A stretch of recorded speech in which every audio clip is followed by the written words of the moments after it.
Juan 17, del 14 al 19. Dice así la palabra de Dios, nuestro Señor Jesucristo orando al Padre. Dice el Señor Jesús: yo les he dado tu palabra y el mundo los aborreció, porque no son del mundo, como tampoco yo soy del mundo. No ruego que los quites del mundo, sino que los guardes del mal. No son del mundo, como tampoco yo soy del mundo. Santifícalos en tu verdad, tu palabra es verdad. Como tú me enviaste al mundo, así los he enviado al mundo, y por ello yo me santifico a mí mismo, para que también ellos sean santificados en la verdad. Bueno, esta porción, Juan capítulo 17, es la oración más larga hecha por Jesús que tenemos en la Biblia.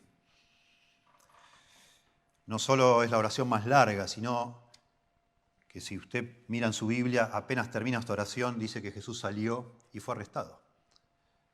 Es la oración última, digamos así, inmediata a los eventos que van a sucederse de manera repentina ahora, lo que se llama la pasión de Cristo.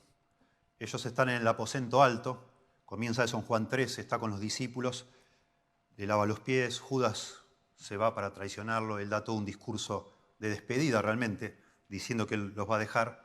Los apóstoles realmente se angustian sabiendo que él los va a dejar.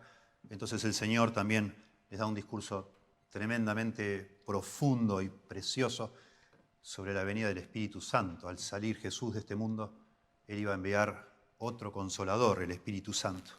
Y ahora, justo antes de dejarlos, el Señor, así se llama esta oración, así le dicen la oración intercesora del Señor Jesús. El Señor ora por sus discípulos, que van a quedar solos, en un sentido, o sin Él. Él comprende esa angustia y Él no solo promete enviar al Consolador, el Espíritu Santo, sino que ora por sus discípulos. Y leemos en el verso 20 que no solo ora por sus discípulos, sino por los que algún día van a creer por el testimonio de ellos, o sea, por todos nosotros. De alguna manera esta oración prefigura lo que es el ministerio actual del Señor Jesús. La Biblia nos dice que el Señor Jesús es sacerdote, es nuestro sacerdote. Él está intercediendo por nosotros delante del Padre.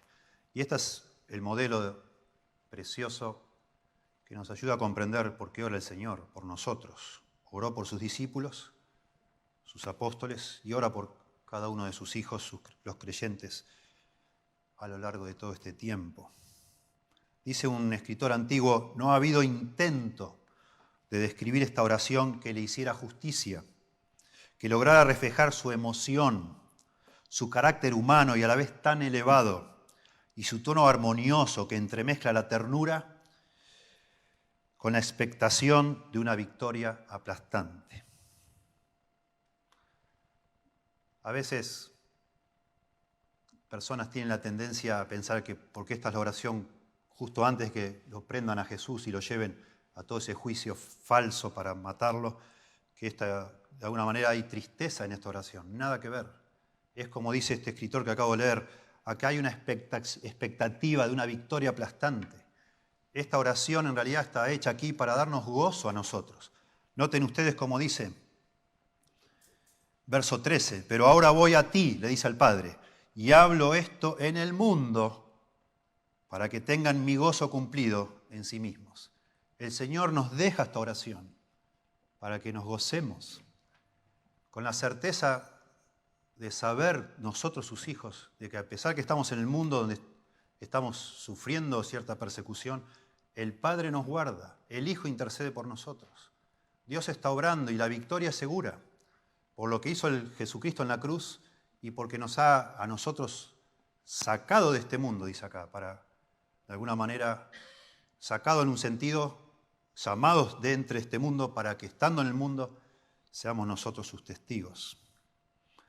Si miráramos un poco toda esta oración en panorama, solo vamos a hablar de unos versículos, pero podemos distinguir fácilmente tres divisiones, digamos así. Del verso 1 al 5, Jesús ora al Padre para que el Padre lo glorifique en este momento final de su vida.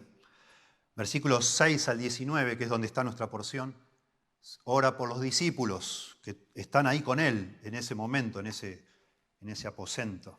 Y finalmente, del verso 20 al 26, ora por los que algún día van a creer por la palabra de esos discípulos, de sus apóstoles. Todas las secciones, las 3 secciones tienen algo en común. Todo el énfasis de esta oración es el cumplimiento de los propósitos de Dios. Dios va a cumplir lo que se ha propuesto, en su Hijo, en sus discípulos y en los que algún día van a creer por la palabra de ellos. Bueno, la parte que queremos considerar, del verso 14 al 19, es referida a sus discípulos inmediatos, sus apóstoles. Pero como en el verso 20 dice que esta oración se refiere también a los que algún día vamos a creer, somos nosotros. Todo lo que dice acá tiene que ver con nosotros, claro que sí. Nos atañe a todos nosotros, a todos los cristianos convertidos al cristianismo un día. Si miramos por un momento las palabras que se repiten, porque hay muchas palabras repetidas, así es el estilo de Juan. El apóstol Juan, por alguna razón, le gusta repetir palabras claves. Y eso nos da a nosotros siempre pistas para entender cuál es realmente el tema central de lo que está diciendo. Noten ustedes cómo habla del mundo, todo el tiempo. Verso 14, el mundo los aborreció, porque no soy del mundo, como tampoco ellos son del mundo. Verso 15, no ruego que los quites del mundo. Verso 16, no son del mundo, como tampoco yo soy del mundo. Verso 18, como tú me enviaste al mundo, así yo los he enviado al mundo. Mundo, todo el tiempo. Esa es la gran preocupación, digamos así, del Señor Jesús orando por sus discípulos. Que Él los va a dejar en este mundo, nos va a dejar en este mundo. Pero en este mundo es un lugar peligroso para nosotros. Es realmente opuesto al Señor Jesús y a sus discípulos. Pero también habla, de una manera preciosa también, todo el tiempo habla de la verdad y su palabra. Y el deseo que Dios, en realidad en estos versículos hay 2 peticiones a Dios el Padre. Que Dios nos guarde y que Dios nos santifique. Nos guarde del mal y nos santifique en este mundo. Nos aparte, nos mantenga de alguna manera aislados, o no es la palabra aislados, pero protegidos a salvaguarda de la influencia de este mundo. Esa es la idea. Santifica los versos 17 y verso 19, santificados, dice, para que ellos también sean santificados. Podríamos entonces, juntando estos conceptos, podríamos decir que estos versículos que estamos considerando nos hablan de que Jesús ora al Padre por sus discípulos, nosotros, los discípulos a lo largo de toda la historia, que Él ha enviado al mundo para que Dios, el Padre, nos guarde del maligno que está en el mundo y nos mantenga aparte de la influencia del mundo. A eso se refiere con santificarnos por medio de su palabra. De eso habla, cómo Él nos manda a este mundo, nos envía al mundo, pero siendo como es el mundo un lugar hostil a cualquiera de nosotros cristianos, ora al Padre para que nos guarde del mal que está en el mundo y que nos santifique, nos mantenga aparte de esa influencia del mundo por medio del instrumento principal que es su palabra. Veamos entonces en primer lugar, primera gran verdad, el verso 14, los cristianos vivimos en campo enemigo. Eso es lo que nos dice acá. Yo les he dado tu palabra, verso 14, y el mundo los aborreció, porque no son del mundo, como tampoco yo soy del mundo. Estos peligros por los cuales Jesús está pidiendo al Padre que nos guarde son reales, son urgentes. Y tienen que ver con que algo sucedió en cada uno de nosotros cuando el Señor, por su gracia y misericordia, nos iluminó la mente para creer, para abrazar su palabra, para obedecerla, para seguirla. Eso inmediatamente nos convirtió en enemigos de este mundo. El mundo aborrece a Dios, el mundo aborreció a Jesucristo y el mundo aborrece a los discípulos del Señor Jesucristo. Y eso es porque nosotros hemos llegado a obedecer la palabra de Dios. Dice Juan 17:6, un poquito antes, he manifestado tu nombre a los hombres que del mundo me diste, tuyos eran y me los diste y han guardado tu palabra. Y el verso 8 también similar dice, porque las palabras que me diste les he dado y esos las recibieron y han conocido verdaderamente que salí de ti y han creído que tú me enviaste. Un cristiano genuino, verdadero, ha recibido la palabra de Dios, ha creído la palabra de Dios, ha abrazado la verdad de Dios. Y eso lo constituye inmediatamente en alguien despreciable para este mundo. Porque el mundo odia la verdad de Dios. El mundo odia a Dios. Nosotros odiábamos a Dios. La Biblia dice, éramos enemigos de Dios. Nos burlábamos, nos quejábamos. No nos gusta, a los seres humanos no nos gusta, naturalmente, que Dios nos diga lo que tenemos que hacer. No nos gusta. No nos gusta que nuestros padres nos digan qué tenemos que hacer. No nos gusta que nadie se meta con nosotros. No nos gusta la idea de Dios gobernando sobre nuestras vidas. Pero un día, por la gracia de Dios, hemos escuchado el Evangelio y hemos venido a obedecer la verdad, a abrazar la verdad, a creerla. Y por eso dice acá el verso 14, por eso el mundo nos aborreció o los aborreció a los discípulos de Jesús. La idea de aborrecer es un desagrado intenso, sentir antipatía o aversión, molestia. Ustedes saben, como creyentes que son, lo que significa esto. De manera incomprensible, muchas personas que antes nos apreciaban, hoy en día nos detestan, pero no hemos hecho nada. Lo que hemos hecho nada más es venir a creer en el Señor y decir que amamos al Señor. No es que vamos ahí imponiendo reglas a nadie, ni diciendo lo que tienen que hacer, ni juzgando a los demás, sencillamente porque ahora creemos en Dios, ya eso es suficiente para que personas del mundo nos aborrezcan. Muchas veces el Señor Jesús habló de esto. Muchas veces anticipó. En Juan 15, al final del capítulo 15 y principio del 16, el Señor dice que les está avisando a sus discípulos. Les van a aborrecer, los van a perseguir. Y les aviso esto para que cuando suceda no tropiecen ustedes, no se sientan desilusionados. Dice en Juan 15, 18, si el mundo os aborrece, sabed que a mí me ha aborrecido antes que a vosotros. Si fuerais del mundo, el mundo amaría lo suyo. Pero porque no sois del mundo, antes yo os elegí del mundo. Por eso el mundo os aborrece. Acordaos de la palabra que yo os he dicho, el siervo no es mayor que su Señor. Si a mí me han perseguido, también a vosotros os perseguirán. Si han guardado mi palabra, también guardarán la vuestra. Bueno, y sigue. Ustedes pueden leer hasta el 16:4, sigue hablando de este asunto de la persecución que sufre un cristiano en el mundo. Es fácil entender, acá dice Jesús, que Él no es del mundo. Verso 14. Porque no son del mundo como tampoco yo soy del mundo. Bueno, claro, Jesús, se nos habla todo el tiempo en el Evangelio de Juan, Jesús es desde el principio, es la segunda persona de la Trinidad. Él vino a este mundo. Él hizo el mundo y Él un día vino a este mundo y se humanó, dicen los teólogos, se hizo hombre, nació de la Virgen María, nació en ese pesebre, pero Él ya existía. En el principio era el Verbo, dice Juan, capítulo 1, verso 1. Y el Verbo era Dios y el Verbo era con Dios. Y este Verbo se hizo carne y habitó entre nosotros, etcétera, etcétera. Entonces podemos entender que Jesús no es de este mundo. Él vino a este mundo, Él invadió este mundo para venir a salvarnos, a rescatarnos. Pero Él acá dice que así como Él no es del mundo, nosotros tampoco somos de este mundo. Bueno, pero nosotros no venimos de otro planeta. No es que vinimos como el Señor Jesús a invadir este mundo o a humanarnos acá, ya estábamos acá. ¿En qué sentido no somos de este mundo entonces? Bueno, de alguna manera lo explica acá, en lo que acabamos de leer, capítulo 15. Porque en el capítulo 15 dice, si fuerais del mundo, el mundo amaría lo suyo. Pero porque no sois del mundo, antes yo os elegí del mundo. En ese sentido no somos del mundo los cristianos, que el Señor nos eligió, nos sacó de este mundo en un sentido, nos llamó de este mundo para que seamos suyos.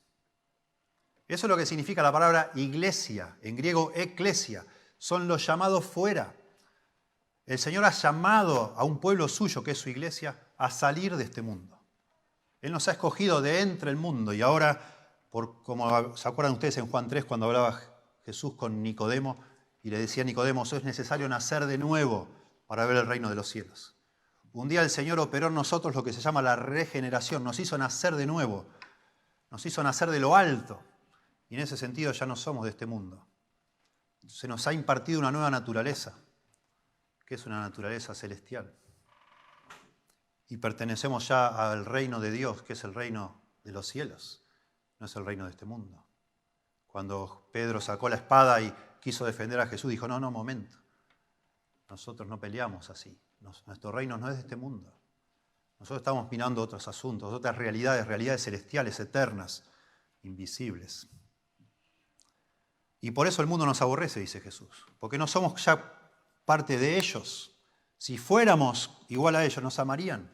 Pero algo perciben las personas todavía no regeneradas, y quizás nunca lo sean, en nosotros, que les molesta, les irrita. Sin que nosotros hayamos dicho nada, ya asumen que nosotros somos santurrones, que somos, vaya a saber, que no entienden, no pueden comprender. Y eso se ve aún a nivel íntimo en el seno de una familia. Un padre, nos hablaba Jesús allá en Mateo 10 también, que comienza a aborrecer a su hijo. O un hijo que comienza a aborrecer a su padre, un esposo, una esposa. Personas, dice Jesús, los enemigos serán los de su propia casa. Porque empiezan a ver que algo raro hay. Algo nos ha pasado, ya no somos los mismos de antes. Se ve mucho eso en matrimonios, cuando uno de los dos, ambos eran incrédulos y uno de los dos viene al Señor. El otro aborrece a su cónyuge si no se convierte. Eso, entre paréntesis, es una de las razones que la Biblia nos dice, yo digo con mucho amor y cariño, que no nos unamos en yugo desigual con los incrédulos. Eso es tremendo. Cuando un joven cristiano o una joven cristiana no quiere prestar atención a lo que Dios dice y se casa con alguien del mundo, se está casando con alguien que lo va a odiar. No lo va a soportar, aunque ahora, en el momento donde está ese enamoramiento, parece que son el tal para cual. No lo son. Es como casarse con un muerto, con una persona ciega. Es alguien que te va a volver loco el resto de tu vida. Salvo que vos no seas cristiano o cristiana. Y por eso te atrae tanto una persona del mundo. Es posible. El mundo ama a los suyos. Pero nosotros no somos del mundo, entonces el mundo no nos oye y el mundo nos persigue. Contraste tan fuerte se nos muestra en la Biblia entre un cristiano y un no cristiano, o entre la iglesia y el mundo, los creyentes y el mundo. Tan fuerte es el contraste que aún el apóstol Juan llega a decir en su primera carta de Juan que si un cristiano ama al mundo, no es un cristiano. No solo el mundo aborrece a los cristianos, sino que los cristianos verdaderamente convertidos ya no aman al mundo, ni las cosas que están en el mundo. Dice 1 Juan capítulo 2, versos 15 al 17, no améis al mundo, ni las cosas que están en el mundo. Si alguno ama al mundo, dice Juan, el amor del Padre no está en él. Eso significa no es un verdadero cristiano, no ha nacido de nuevo, no ama a Dios. Una persona no puede amar a Dios y amar al mundo. No es un verdadero cristiano alguien que ama al mundo. Y entonces explica Juan, capítulo 2 de 1 Juan, verso 16, porque lo que hay en el mundo, los deseos de la carne, los deseos de los ojos y la vanagloria de la vida, no provienen del Padre, sino del mundo. Y el mundo pasa y sus deseos, pero el que hace la voluntad de Dios permanece para siempre. Yo me quiero detener, no estoy predicando Juan, pero quise predicar Juan, porque sí, para mí es muy importante subirme acá y hablar de lo que está en mi corazón. Y está algo muy pesado en mi corazón. Siempre, cada tanto, me pasa lo mismo, y creo que a cada pastor. Y es la sospecha de que muchos de los que estamos acá no son hijos de Dios. Aún miembros de esta iglesia, a veces pienso, no son hijos de Dios. Solo Dios sabe. Y pensaba mucho en este pasaje, y pienso que este pasaje de alguna manera, si bien está orando por los verdaderos hijos de Dios, de alguna manera entre líneas, también nos hace pensar mucho en lo que no es un verdadero hijo de Dios. El mundo odia a los hijos de Dios. Y los hijos de Dios no es que odian al mundo, porque no es, estamos en el mundo para alcanzar este mundo, pero se mantienen al margen de este mundo. Pero eso no es cierto de todos nosotros. No es cierto. De todos los que se dicen ser cristianos. Hay muchos cristianos que están demasiado enredados en este mundo. Demasiado. Y eso, según Juan, eso es incompatible. No es posible. No es posible. El diablo es el tentador, dice la Biblia. Se llama así, el tentador es el diablo. También le llama el enemigo de nuestras almas, el padre de mentira, el príncipe de la potestad del aire, dice, el acusador, todos nombres calificativos del diablo. De manera que el diablo, siendo el príncipe de la potestad del aire, el príncipe de este mundo, el diablo usará el mundo, sin duda lo va a usar, para destruirnos a los creyentes. El mundo nos aborrece, el diablo nos aborrece, y el diablo usa el mundo, porque el mundo entero está bajo el maligno, para destruirnos a los cristianos. A veces lo hace por medio de la persecución, y eso ha sido la historia del cristianismo. A lo largo de los siglos, en distintos lugares del mundo, el mundo ha perseguido a cristianos. Ha habido mártires, y hay hoy en día mártires en todas partes del mundo. Y por supuesto, en un sentido eso es efectivo, lo es en un sentido, pero en otro sentido, lo que vemos en la historia del cristianismo es que la iglesia perseguida a veces crece, se aviva, se despoja justamente de ese amor por las cosas del mundo, de esa mundanalidad, de ese coqueteo, de esa seducción que tiene el mundo con nosotros. Y cuanto más perseguida a veces es la iglesia, más la iglesia se santifica y se dedica, se consagra a servir a Dios. Y así ha sido a lo largo de la historia. Decía Tertuliano, la sangre de los mártires, en su época, la sangre de los mártires termina siendo el abono por el cual la iglesia crece y crece cada vez más. Entonces el diablo no solo utiliza el mundo para perseguirnos, sino que tantas veces utiliza otra táctica, porque él es el engañador, el padre de la mentira, el seductor, el enemigo de nuestras almas. Él utiliza el mundo no ya para perseguirnos, sino para seducirnos, para atraernos, para distraernos, para anestesiarnos, para sacar el foco de nuestra mente en las cosas eternas, celestiales que valen la pena y ponerlas en las cosas terrenales. Hace años mi hermano mayor compró una víbora, una lampalagua, que es como una boa constrictor. La teníamos en una pecera bastante grande. Y bueno, al principio vivíamos mirando la víbora. Después ya no nos interesó más, pero al principio me acuerdo, comprábamos animales vivos porque los come vivos.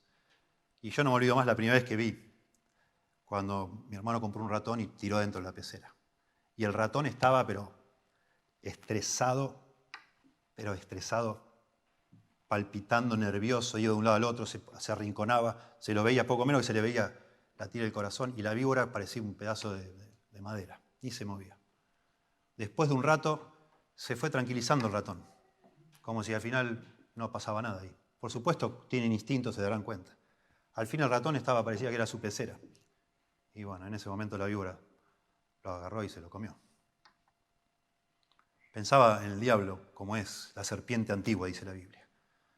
Y la manera en que de alguna forma los cristianos estamos siendo engañados por este mundo. Quizás en esta época más que nunca, porque el mundo se ha vuelto bastante interesante en muchos sentidos. El confort que vivimos hoy nosotros no lo han vivido ni siquiera nuestros padres. El acceso, la facilidad que tenemos a acceder a todo tipo de entretenimientos, de cosas que nos atontan, nos distraen completamente de las cosas de Dios. Y cuando queremos acordar, estamos enganchados con este mundo. Quizás no estamos haciendo cosas espantosas, brutales, así cosas de mal gusto, que son evidentemente malas o dañinas, pero sencillamente estamos completamente distraídos de las cosas de Dios. Bueno, eso es una lucha que cada uno de nosotros tenemos, que cada cristiano lo ha tenido a lo largo de la historia, porque uno lee, y aún los cristianos en Egipto, en la época de Atanasio escribe la biografía de uno de esos cristianos. Aún en Egipto las personas no soportaban la presión del mundo, la seducción del mundo. Y habían decidido muchos de ellos irse a vivir al desierto, adentro de una cueva, abajo de un árbol. Se hicieron lo que se llamaron monjes eremitas, que eran las personas que iban solas, a vivir solas. Sabemos de uno en Siria que también se fue a vivir arriba de un palo. puso, no sé, consiguió un árbol, ahí se quedó arriba de un palo para que nadie le hablara, nada, para que nadie lo tentara. El mundo nos tienta, por supuesto que nos tienta. Claro que sí. Más que nunca hoy. Y uno bajo esa seducción del mundo tiene la tendencia a pensar, bueno, quizá lo mejor sería que nos juntemos todos, vendamos todo lo que tenemos acá y nos vayamos a vivir a la Patagonia, a algún lado, hacemos una comunidad, nos aislamos de este mundo, vivimos solos juntitos, no nos tentamos entre nosotros y listo. Sería una solución. Bueno, así parece en la antigüedad han probado estos monjes que yo les digo, eremitas o anacoretas, y hubo otro tipo de monjes llamados cenobitas, que la palabra cenobita se refiere a vivir en común, con cosas en común. Y armaron, también para aislarse del mundo, armaron toda una muralla e hicieron un monasterio de distintas órdenes para vivir entre ellos, entre los que amaban a Dios y leían su palabra. No funciona. La historia ya lo muestra, ninguna de las dos formas funciona. Y no solo no funciona, no es lo que el Señor nos pide que hagamos. Acá mismo, el verso siguiente, dice, no ruego que los quites del mundo, sino que los guardes del mal. Jamás la opción para un cristiano es salir del mundo, aislarnos, hacer de esto una secta cerrada donde nadie se meta y nadie nos tiente. Jamás. Jamás. Por supuesto, la otra tentación también es, para que no nos persigan, es mimetizarnos con el mundo. Y empezar a hablar como hablan ellos, y reírnos de lo que ellos se ríen, y disimular como si nos encantara todo lo que ellos hacen. Entonces, supuestamente, de esa manera, zafaríamos de ese odio, de esa animosidad. Tampoco es una opción. Acá mismo está implícito que eso no es posible, porque el Señor 2 veces subraya, no son del mundo, así como tampoco yo soy del mundo. Noten ustedes, ya lo hemos leído, verso 14, porque no son del mundo como tampoco yo soy del mundo. Verso 16, no son del mundo como tampoco yo soy del mundo. ¿Para qué repite lo mismo? Es una manera de subrayar también, no se te vaya a ocurrir, cristiano, cristiana, a mimetizarte con el mundo. No es una opción. No es, jamás. Cualquiera de nosotros que se envuelve en las cosas de este mundo, de nuevo, está poniendo su alma en riesgo. Está vendiendo de alguna manera en cuota su alma al mismo diablo y le va a arruinar la vida. Se está exponiendo al mismo Satanás y todo su sistema satánico de maldad, que es lo que la Biblia llama el mundo, en ese sentido. De ninguna manera. Por eso el Señor, sabiendo que no es una opción ni mimetizarse con el mundo, ni aislarse del mundo, le pide al Padre, no te ruego que los quites del mundo, sino que los guardes del mal. Nos toca estar en este mundo sin ser del mundo. Nos toca vivir en el mundo, interactuar con el mundo, sin negociar nuestros principios con el mundo. De eso se trata. Y eso es tan serio que el Hijo le ruega al Padre. Y por supuesto que el Padre va a responder la oración del Hijo. Dios mismo, el creador de este universo, está guardándote a vos y guardándome a mí, si sos cristiano y cristiana, para que podamos estar en este mundo sin que el mundo nos destruya. Por eso decimos, el cristiano vive en campo enemigo. Antes de salir de este punto, solo déjenme conectar esto con algo que también mencionó Jesús en el sermón más famoso de él, que es el Sermón del Monte. Y el Señor habló de que este mundo también nos iba a perseguir, iba a decir toda clase de males contra nosotros, mintiendo. Y entonces, inmediatamente que habla de eso, al principio del Sermón del Monte, dice, vosotros sois la sal de la tierra. Y si la sal perdiera su sabor, ¿con qué será salada? Dice el Señor. No sirve más para nada, sino para ser echada al costado del camino y ser hollada por los hombres, pisoteada. Y inmediatamente dice, y vosotros sois la luz del mundo. No se enciende una luz y se pone debajo de un almud, debajo de una caja, sino que se pone en un lugar alto para que se pueda ver. En esas ambas dichos parabólicos o enigmáticos que son vosotros sois la sal del mundo y vosotros sois la luz del mundo, se contemplan ambos tentaciones, digamos. Ser la sal del mundo es que nosotros estamos en este mundo para ser diferentes al mundo, para preservar de alguna manera la decadencia de este mundo. Perder el sabor de la sal es mimetizarse con el mundo, es llegar a ser igual a ellos. No puede ser, no sirve para nada. Un cristiano que se mimetiza con el mundo no sirve para nada. Pensando que el Señor nos deja en este mundo, nos podría sacar, inmediatamente nos convertimos, nos lleva al cielo. Nos deja para hacer una misión en este mundo. Pero si somos igual al mundo, no servimos para nada, no servimos para esa misión, porque ¿quién va a escucharnos? ¿Quién va a prestar atención de lo que podamos decir si somos iguales a ellos? Y el otro extremo es eso de encender una luz y esconderla. Esa es la idea de aislarse de este mundo, alejarse. ¿Quién va a ver esa luz si estamos todos en la Patagonia viviendo solo nosotros juntos? En segundo lugar, entonces el cristiano vive en campo enemigo. En segundo lugar, lo que estamos diciendo, el cristiano, me anticipé, no debe huir del mundo ni mimetizarse con él. Dice, no ruego que los quites del mundo, sino que los guardes del mal. No son del mundo como tampoco yo soy del mundo. Notablemente el Señor no dice, no le dice Jesús al Padre, te ruego que los quites del mundo, te ruego que los saques. Al contrario, el lugar de nosotros, los cristianos, donde debemos estar es en el mundo. Si Dios nos sacara de este mundo sería trágico. Sería malo para nosotros y sería trágico para el mundo, desastroso para el mundo. Después de todo, nosotros hemos llegado a conocer a Cristo porque otro cristiano vivió en este mundo. Jamás hubiéramos conocido a Cristo si otro creyente no hubiera aceptado el desafío de vivir en este mundo como si no fuera del mundo.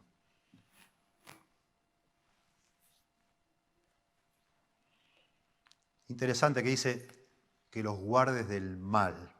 Ese concepto, guardarnos del mal, se puede entender en forma general que nos guarde de la maldad de este mundo o el mal como el maligno.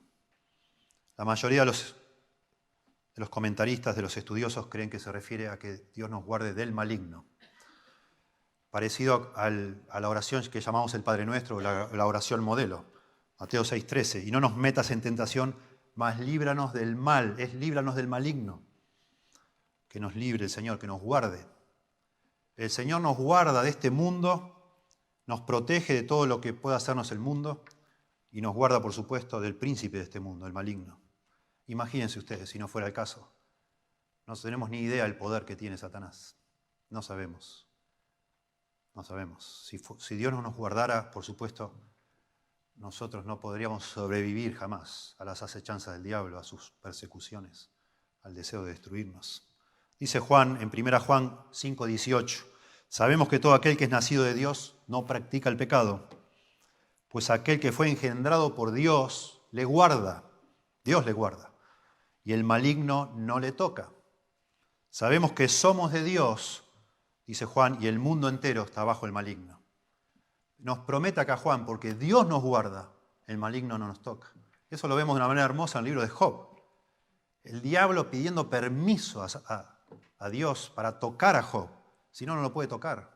Lo vemos en Lucas capítulo 22, cuando Jesús le dice a Pedro, el diablo os ha pedido para zarandearos, pero yo he rogado para que tu fe no falte, y una vez vuelto confirma a tus hermanos, dice Jesús. Lucas 22, a partir del verso 23. Jesús le está diciendo a Pedro, Pedro, el diablo los quiere zarandear a ustedes, los quiere sacudir, y me pidió permiso para hacerlo. Y yo te digo que vas a negarme. 3 veces lo niega. 3 veces Pedro niega a Jesús. Y él dice, y yo he rogado, como ruega acá, para que tu fe no falte, y una vez vuelto, confirma a tus hermanos. Lo que está diciendo Jesús es que él le dio permiso al diablo para zarandearlo a Pedro y a los demás. Y todos huyeron. ¿Ustedes se acuerdan? Y Pedro 3 veces dijo, no lo conozco, yo no sé quién es. Y al final dice, lloró amargamente, y bueno, por supuesto fue restituido, y fue Pedro columna de la iglesia, ¿no? Por eso dice, y una vez vuelto, confirma a tus hermanos. Si nos habrá confirmado Pedro, porque nosotros también tantas veces hemos negado al Señor y caemos. Y ver la historia de Pedro, por supuesto, nos anima. Pero también nos damos cuenta que si Dios no nos guardara, imposible estar un día en pie. Imposible ser fieles a Dios. Imposible. Imposible. Se nos dice tantísimas veces en los evangelios que la muerte y resurrección y luego exaltación de Jesús significó el golpe mortal al diablo. Que el diablo ya no tiene de alguna manera victoria. Jesucristo tiene victoria sobre el diablo. Pero eso no significa que no conserve poder el diablo. Y claro que lo conserva. Algún día lo perderá cuando el Señor por fin venga a reinar en este mundo y sea el diablo atado y sus demonios. Por eso dice Juan, el mundo entero está bajo el maligno.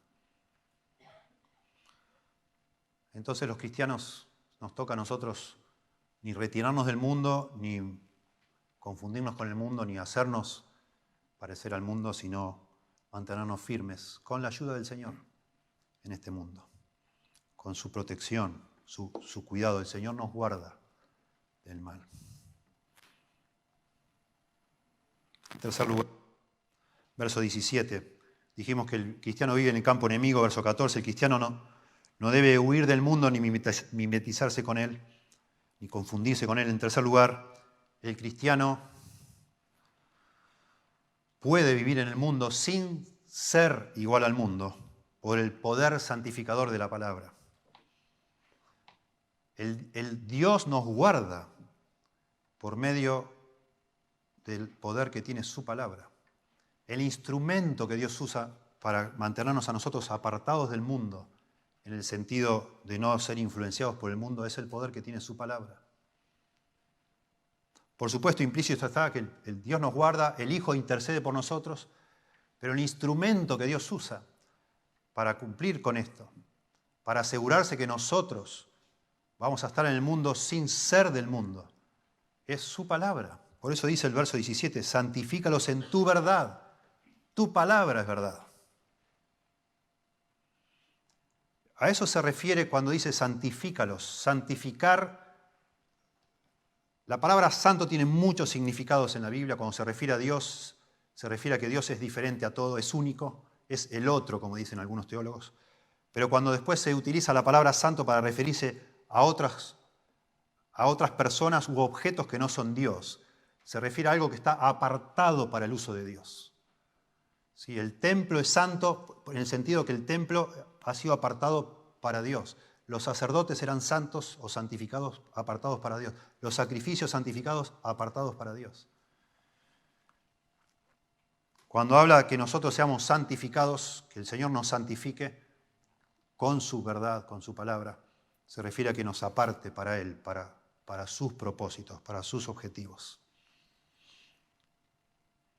No tanto significa algo moral como de purificarnos, sino apartarnos para Dios. En un sentido derivado sí tiene matices morales, ser santificado o santificarse, que al implicar apartarse para Dios, por supuesto que connota que nosotros vamos a procurar hacer la voluntad de Dios. Y eso va a tener un efecto en nuestra vida moral, en nuestro deseo de purificarnos y de no enredarnos en ciertas cosas, claro que sí. Por acá se refiere a separarnos para Dios, para los propósitos de Dios. Es toda una doctrina, lo que se llama la santificación, y tiene que ver con lo que Dios comienza a hacer en nosotros desde el día que nos justifica. Recién cantábamos glorioso intercambio, hablábamos de cómo Dios nos dio su justicia, hemos sido declarados justos en Él. Eso se llama la justificación. El Señor nos perdona los pecados en un instante, en el momento que nosotros reconocemos nuestra maldad y nos arrepentimos de nuestro pecado y venimos a creer en Cristo como Salvador. Pero en ese instante comienza todo un proceso que por supuesto inicia Dios en nosotros, que se llama la santificación, que es el proceso por el cual Dios va librándonos no solo de la culpa del pecado, sino del poder del pecado sobre nuestra vida. Empieza el Señor a formar a Cristo en nosotros, como dicen otros textos, a transformarnos de una manera paulatina, de una manera lenta muchas veces, tortuosa. El Señor empieza a cambiarnos.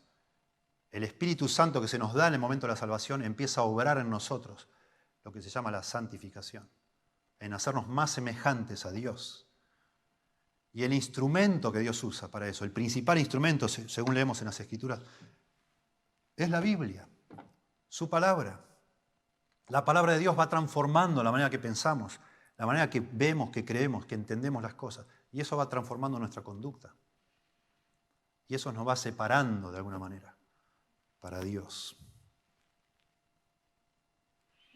La Biblia habla de dos maneras, podemos decir, de santificación. Una que es posicional y otra que es un proceso. En un sentido, nosotros al haber recibido la salvación, al haber nacido de nuevo, hemos sido ya santificados para Dios, apartados para Dios.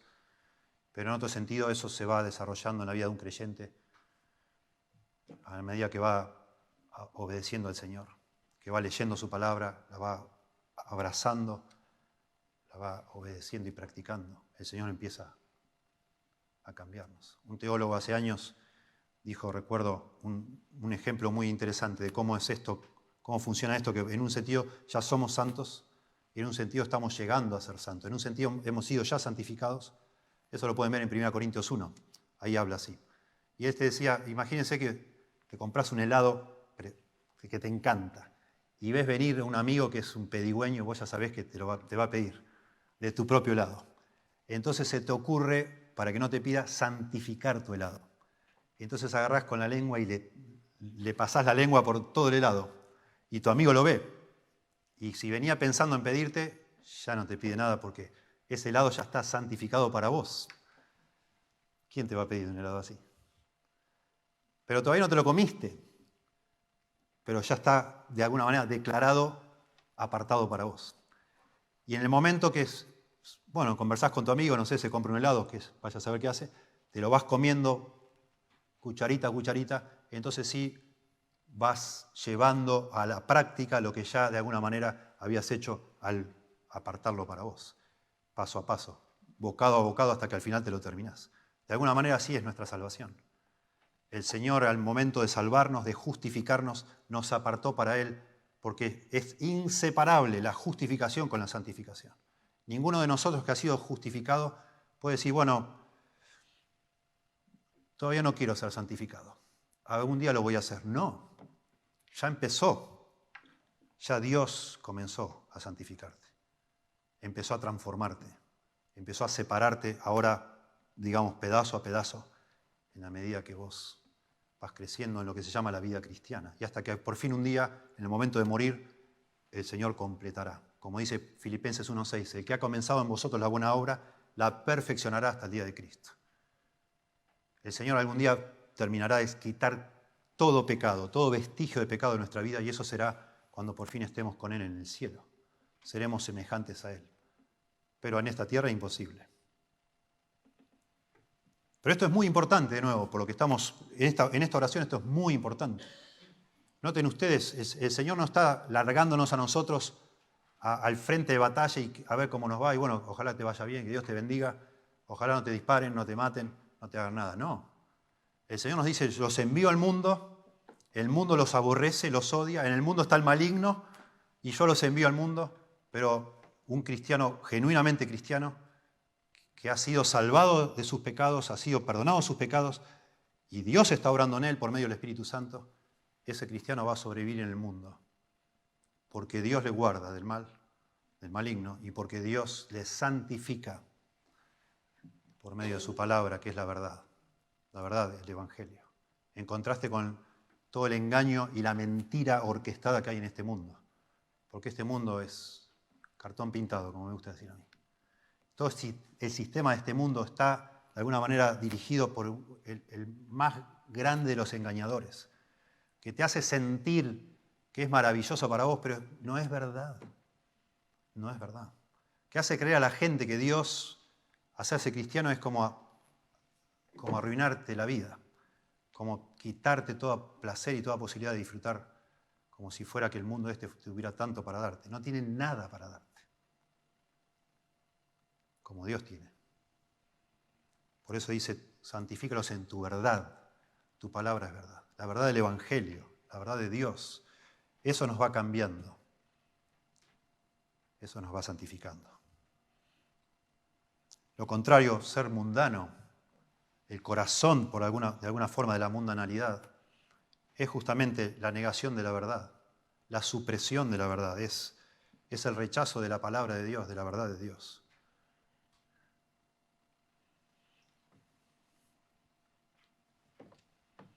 Miren, implícito en este punto, de nuevo está esto que tiene que ver con nosotros. Si Dios nos santifica por medio de su palabra, no es posible que un cristiano que se dice ser cristiano y no lee la palabra, no medita la palabra, no escucha la palabra, no practica la palabra, no obedece la palabra, que ese cristiano esté siendo santificado. Porque es el instrumento. El verso 17 nos está diciendo que Dios nos va a santificar, Dios nos santifica, pero usa un instrumento, la palabra. Pero la palabra, con tenerla en un estante, en un cajón, no me santifica nada. La tengo que abrir, la tengo que leer, tengo que pensar, meditar, obedecer, practicar, para que eso opere en mí una transformación. Y por eso, si bien la justificación no se le puede agregar nada, en ninguna parte de la Biblia se nos pide a nosotros que nos justifiquemos, o se dice a Dios que nos justifique más. No. O sos justificado o no sos justificado. Es un acto, un instante. O has nacido de nuevo o no has nacido de nuevo, regeneración. Pero la santificación admite grados. Hay personas que están más santificadas que otras. Hay personas que han crecido más que otras entre nosotros. Y no es posible vivir una vida cristiana como Dios la diseñó si no estás siendo santificado. No es posible. No es posible.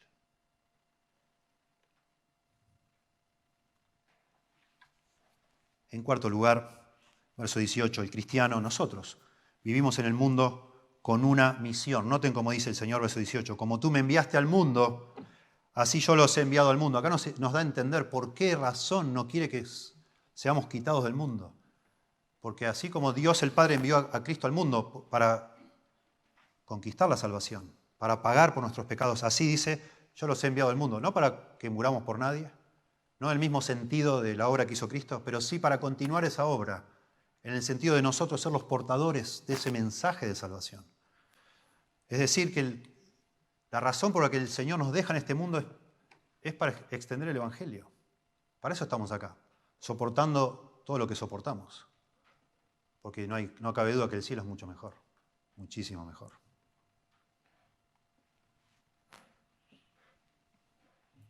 Juan 10:36, el Señor dice que el Padre lo santificó y lo envió al mundo. Y ahora dice, de la misma manera, quiero que los santifiques a ellos y los envíes al mundo. Impresionante el paralelismo entre lo que hizo Jesús en ese orden. El Padre lo santifica, lo aparta para una misión, esa es la idea de santificar, y lo envía al mundo. Y ahora el Señor dice, de la misma forma, porque dice en el verso 19, por ello yo me santifico a mí mismo para que también ellos sean santificados en la verdad. Es imprescindible que nosotros seamos santificados en la verdad para entonces estar en el mundo cumpliendo esa misión. Si no, cumplir ninguna misión. Si la sal pierde su sabor,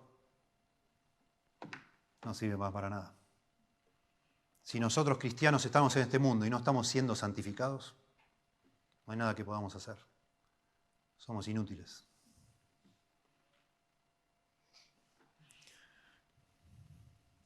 Y finalmente, para acortar y ir ya al final quiero leerles algunas cosas o hacerles pensar en algunas cosas. En quinto lugar, verso 19, yo digo, aquí hay un principio también, el cristiano que no se santifica no es cristiano. Y dice Jesús, por ello yo me santifico a mí mismo. Yo no lo leí, pero yo les dije que en Juan 10:36 dice que el Padre santificó al Hijo y lo envió al mundo. Y ahora Jesús dice, yo me santifico a mí mismo, para que también ellos sean santificados en la verdad. Cuando Jesús dice, yo me santifico a mí mismo, lo que está diciendo es que no solo el Padre lo santifica, el Padre lo aparta para una misión, que es morir por nosotros en la cruz, sino que Él se santifica a sí mismo, dice Jesús. Y eso se refiere a Él como sacrificio. Los sacrificios para ofrecer a Dios debían ser santificados, apartados, también para un uso santo para Dios. Jesús está diciendo, y lo que va a hacer inmediatamente, comenzando el siguiente capítulo, es comenzar el camino que lo lleva a la cruz. Él se santifica en el sentido que Él se pone al servicio del objetivo que es la salvación. Se aparta para morir por nosotros, para que entonces nosotros por esa muerte podamos ser santificados. Lo que estábamos explicando recién. Nosotros podemos ser santificados no por nosotros mismos, sino por la obra de Dios en nuestro corazón. Por ese perdón de pecados que solo es posible por lo que hizo Jesús en la cruz, que comienza en nosotros un proceso llamado la santificación. Por eso el Señor dice, yo me santifico a mí mismo para que también ellos sean santificados, y de nuevo insiste en la verdad, la palabra que nos santifica.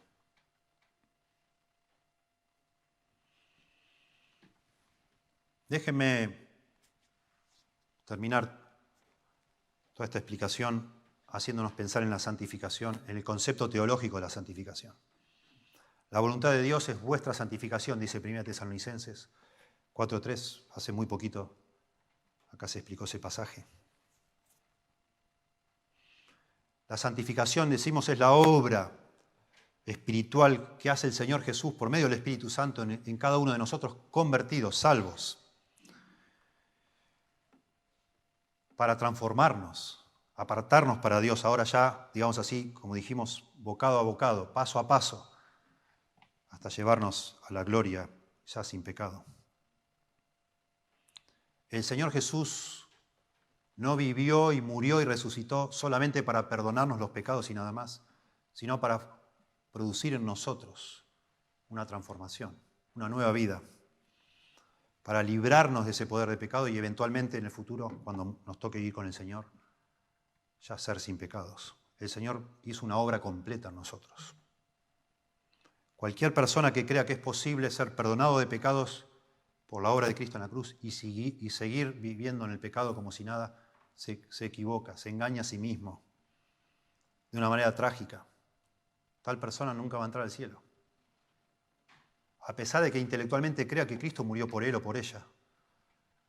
La justificación no se puede ver.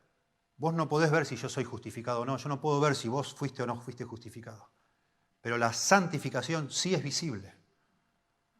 Y una persona que ha sido justificada, inexorablemente empezó a ser santificada por Dios. Y eso se ve, por eso Jesús dijo, por sus frutos los conoceréis. El fruto en tu vida, el cambio en tu vida, sí se ve. Y si no hay cambio, es que no tenés esa nueva vida. El fruto del Espíritu es amor, gozo, paz, benignidad, fe, mansedumbre, templanza, etc. Son frutos, el Espíritu lo produce. No hay amor, no hay fe, no hay mansedumbre, no hay templanza, no hay gozo producido por Dios. No está el Espíritu Santo en tu vida. No está. Aunque un día hayas hecho una oración pidiéndole al Señor que te perdone. No es posible. Fíjate, si fuera posible que no esté siendo santificado, cuando el Señor le pide al Padre que te santifique con su verdad. ¿Y vos cómo hacés para resistir al Padre? No se puede. Imposible. La santificación es el resultado invariable de nuestra unión vital con Jesucristo. Estamos unidos a Cristo. Cristo está en nosotros. Estamos en Cristo. El que permanece en mí, dijo Jesús, y yo en él, este lleva fruto, mucho fruto. No hay fruto en tu vida, no está Cristo en tu vida. Fruto espiritual. La santificación, en segundo lugar, es el resultado y la consecuencia de la regeneración. Si has nacido de nuevo, tenés una nueva vida y eso produce en vos un resultado. Dice el apóstol Juan, la simiente de Dios permanece en él. Los que han nacido de Dios, la simiente de Dios, la semilla de Dios permanece en él y no puede pecar tiempo continuo, no puede vivir pecando porque es nacido de Dios. En tercer lugar, la santificación es la prueba segura de la presencia del Espíritu Santo. Si alguno no tiene el Espíritu de Cristo, no es de él. Si el Espíritu Santo vive en tu corazón, eso va a producir frutos visibles, notables, que tienen que ver con la santificación. En cuarto lugar, la santificación es la única señal segura de que has sido escogido por Dios. Ninguno de nosotros sabe, ninguno de nosotros puede hojear el libro de la vida para ver quiénes están escritos ahí. ¿Cuántos de acá tienen su nombre escrito en el libro de la vida? No lo sabemos. No lo podemos saber con seguridad. Pero sí podemos ver los cambios en tu vida. Y podemos decir, no parece un hijo de Dios. no parece una hija de Dios. Les leo rápido ciertos textos sin las citas. Al final les puedo dar las citas. Dice, elegidos en santificación, escogidos mediante la santificación, predestinados para que fuesen hechos conforme a la imagen de su Hijo. Dios nos escogió en Él, en Cristo, antes de la fundación del mundo, para que fuésemos santos. Leí 1 Pedro 2.2, 2 Tesalonicenses 2.13, Romanos 8.29, Efesios 1.4. Por eso Pablo llega a decir, porque él veía el fruto del amor, de la esperanza y de la fe de los tesalonicenses, por eso llegó a decir, conocemos, hermanos, vuestra elección, porque vemos el fruto en tu vida. 1 Tesalonicenses 1, 3 y 4. En quinto lugar, la santificación siempre es visible, se ve. Cada árbol se conoce por su fruto, dijo Jesús, Lucas 6, 44.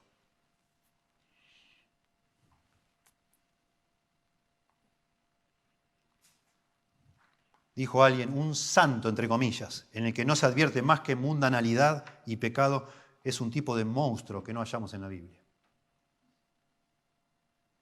En sexto lugar, la santificación es algo por lo cual todo creyente es responsable.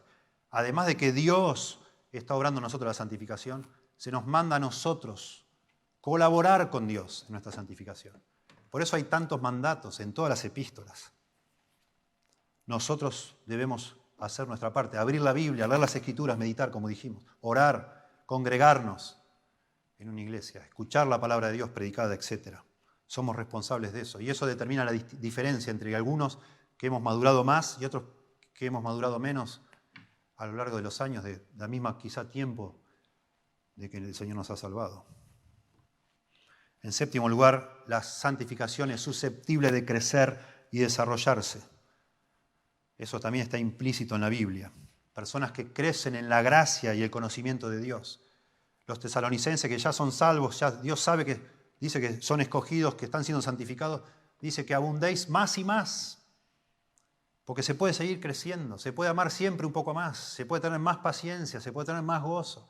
Todas las obras de Dios en nuestra vida, todo se puede siempre desarrollar más. Así es la santificación. En octavo lugar, la santificación depende en gran medida de la utilización diligente de medios. Dios utiliza medios para nuestra santificación. Se les suelen llamar los medios de la gracia, porque es por gracia que somos siendo santificados, pero Dios usa medios. Congregarnos es un medio. Participar de los símbolos de la Santa Cena es un medio de la gracia. Las Escrituras son un medio, el principal, sin duda. La oración es un medio de la gracia. Tenemos que echar mano de esas cosas para que Dios nos santifique y crecer y crecer. Y en noveno lugar y último de esta lista, escuchen esto, la santificación no exime a un hombre o a una mujer de sufrir un gran conflicto espiritual interno. Claro que sí. Nosotros, todos los que somos hijos de Dios, tenemos una profunda conciencia de una lucha interna nuestra. Somos conscientes de que no es fácil luchar contra las tentaciones, contra mi carne, contra el mundo, contra Satanás. Es una lucha. Claro que sí, eso no significa que no hemos sido salvados, al contrario. Es una prueba de que Dios está obrando en nosotros. Es saludable que vos estés luchando con tu pecado y yo lo mismo. Es saludable, claro que sí. Mirá en tu casa, lee de nuevo y meditá en Romanos capítulo 7. El apóstol Pablo, creyente, maduro, dice que lucha él, que con sus miembros quiere hacer una cosa, tiene el deseo de hacer algo, pero después hace lo contrario. Y termina diciendo, miserable de mí, ¿quién me librará de este cuerpo de muerte? Juan dice, el apóstol Juan, si decimos que no tenemos pecado, nos engañamos a nosotros mismos y la verdad no está en nosotros. Claro que tenemos una lucha, a pesar de estar siendo santificados. Y la tendremos hasta el día que el Señor nos lleve. Otra lista rápida. La verdadera santificación no consiste en hablar de religión. La verdadera santificación no consiste en meros sentimientos religiosos transitorios. No consiste en un formalismo, una devoción exteriores. No consiste en retirarnos de nuestro lugar de vida y renunciar a nuestros deberes sociales. Eso no tiene nada que ver. Acabamos de leer acá, no ruego que los quites del mundo, sino que los guardes del mal. No consiste en llevar a cabo algún acto correcto de forma ocasional. La auténtica santificación se revelará en un respeto continuo por la ley de Dios y en un esfuerzo continuo para vivir en obediencia a ella, a lo que Dios pide, como una regla de vida. Un esfuerzo, aunque no es perfecto. Nuestra santificación no es perfecta, no lo es. Justamente porque no es solo obra de Dios. Si fuera obra solo de Dios sería perfecta. Pero como es un esfuerzo conjunto, ahí es donde se arruina. No lo hacemos bien nosotros. La auténtica santificación se manifiesta en un esfuerzo continuo por cumplir la voluntad de Cristo y vivir según sus preceptos. Dijo Jesús, Juan 15, 14, vosotros sois mis amigos si hacéis lo que yo os mando. Bueno, se manifiesta tanto en buscar virtudes activas como el amor, como en buscar virtudes pasivas como la paciencia, la sumisión a la voluntad de Dios. Eso es la santificación. Por favor, yo les ruego a todos ustedes que examinen su alma, su corazón, que procuren realmente discernir en qué estado se encuentran como cristianos, si son profesantes nada más o si realmente está Dios obrando en sus corazones, si están de verdad enamorados del mundo y con temor quizá de perderse y por eso cada tanto por culpa o vaya a saber por qué procuran hacer algo para el Señor, pero realmente su corazón no está de verdad cautivo por Dios, sino por otras cosas. Están más encantados con las cosas temporales que por las eternas. Examinémonos a nosotros mismos, dice Pablo, 2 Corintios 13:5, para ver si estamos en la fe, si es que realmente Dios está en nosotros. Y por favor, busquemos a Cristo, empecemos por Cristo y continuemos con Cristo y sigamos por Cristo. Nosotros debemos buscar a Cristo por sobre todas las cosas en nuestra vida. Si vos sos un verdadero cristiano, una verdadera cristiana, que de verdad Dios te ha salvado, pero estás coqueteando demasiado con el mundo, es muy probable que ni se note que lo seas. Porque existe este mundo como un sistema satánico de maldad justamente para devorarnos. El diablo anda como un león rugiente buscando a quien devorar. Por favor, como dice allá en el mensaje del Señor a las iglesias, a la iglesia de Éfeso, recuerda de dónde has caído y arrepiéntete y volvé a hacer las primeras obras. Por favor, no juegues con tu alma. Es muy serio esto.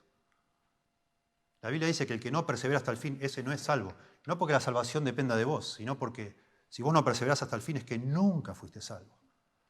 Porque Dios te está manteniendo salvo. Dios te guarda del maligno. Dios te santifica con su palabra. Pero si nada de eso está sucediendo en tu vida, por favor, no te sigas engañando a vos mismo. Estás perdido o perdida. Tremendo. Señor, te damos gracias por tu palabra. Por favor, aplícala a nuestra alma. Nosotros hemos enfatizado mucho los que quizás están engañando a sí mismos. Te ruego que les des luz espiritual para pensar, para temer, temblar ante ti, Señor, ante la posibilidad de perderse para siempre.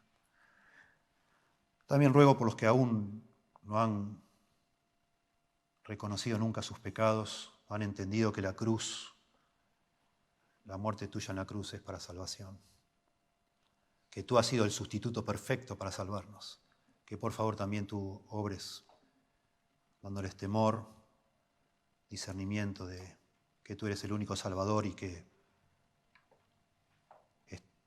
sin ti estamos perdidos, Señor. Y ruego por nosotros, los que sí estamos seguros de nuestra salvación, que tú también con tu palabra nos estimules, nos guíes, nos rectifiques, Señor, quizás en el aspecto de nuestra responsabilidad, Señor, de buscar, utilizar los medios que tú utilizas, los instrumentos para santificarnos, para crecer en santidad, para crecer en nuestro compromiso, nuestra devoción a tu voluntad, a tus designios, a tus deseos, para ser en este mundo testigos tuyos, instrumentos en tus manos para que tu reino siga avanzando, creciendo, para que otros sean rescatados de la perdición, Señor. Ayúdanos a crecer más y más, Señor, en el amor, en la fe, en la esperanza, en la gracia, en el gozo, en la paciencia, en la mansedumbre. Por favor, Señor, ayúdanos a aferrarnos más a tu palabra, a pesar de que luchamos en nuestra carne para no leer, para no abrir, para no meditar, a pesar de que nos distrae, Señor, y realmente con vergüenza y dolor reconocemos que estamos demasiado fascinados con tantas cosas lindas de este mundo, Señor. Tanto entretenimiento, tanta distracción, tantas series, tantos jueguitos, tanto celular, tanto mensajito, tanto ver fotos de personas que ni conocemos, Señor. Y tampoco mirar la palabra, tampoco meditar en ella, tampoco buscar a Cristo en nuestra vida, Señor. Que tú nos ayudes, por favor, te rogamos. En el nombre de Jesús. Amén.